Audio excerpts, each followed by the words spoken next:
Welcome to my channel tech unique point. আচ্ছা, দীর্ঘদিন পর আবারও ফিরে আসলাম নতুন একটি ভিডিও নিয়ে। আজকে নতুন একটি টপিক নিয়ে আপনাদের সাথে কথা বলতে যাচ্ছি। ফেসবুকে আপনি কোনো কারণে যদি কোনো কিছু সার্চ করেন, সেই সার্চ হিস্ট্রিটা আপনি কীভাবে দেখবেন?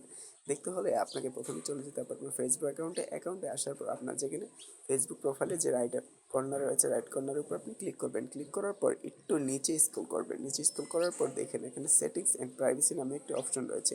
এই সেটিংস অ্যান্ড প্রাইভেসির উপর আপনি ক্লিক করবেন। সেটিংস অ্যান্ড প্রাইভেসির উপর যখনই ক্লিক করবেন, এই সেটিংস অপশনটির উপর আবার ক্লিক করবেন। ক্লিক করার পর এখানে দেখেন সার্চ নামে একটি অপশন রয়েছে। সার্চে আপনি ক্লিক করবেন হিস্টোরি। আমি হিস্টোরি লিখে সার্চ করছি।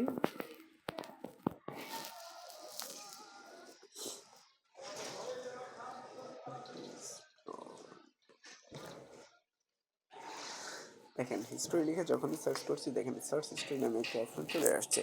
এই সার্চ হিস্টোরি যখন আপনি ক্লিক করবেন, তখনই আপনার প্রোফাইলটি দেখা যাবে। দেখেন এখানে কিন্তু আমার সার্চ হিস্টোরি দেখা যাচ্ছে। এখন সার্চ হিস্টোরিগুলো কিন্তু আপনি ম্যানুয়ালভাবে ডিলিট করে দিতে পারেন। এখানে ক্রস চিহ্ন আছে, ক্রস চিহ্নের উপর আপনি ক্লিক করবেন। ক্লিক করলে কিন্তু অটোমেটিকলি এটা ডিলিট হয়ে যাবে।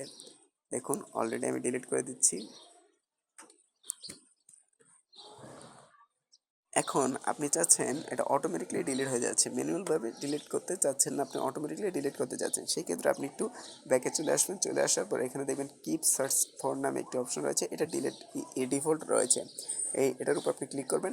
ক্লিক করার পর এখানে আপনার 3 দিন, 7 দিন অথবা 14 দিন অথবা 30 দিন, মানে 1 মাস পর আপনার অটোমেটিকলি ডিলিট হয়ে যাবে। সার্চ হিস্ট্রি একদম ক্লিন হয়ে যাবে। আমি 3 দিন দিয়ে রাখলাম। 3 দিন দেওয়ার পর এখানে কনফার্ম দিয়ে দিলাম।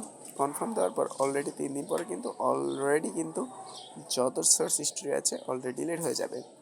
That's fine. ভিডিওটি যদি আপনার কাছে ভালো লেগে থাকে অবশ্যই লাইক দিয়ে দেবেন।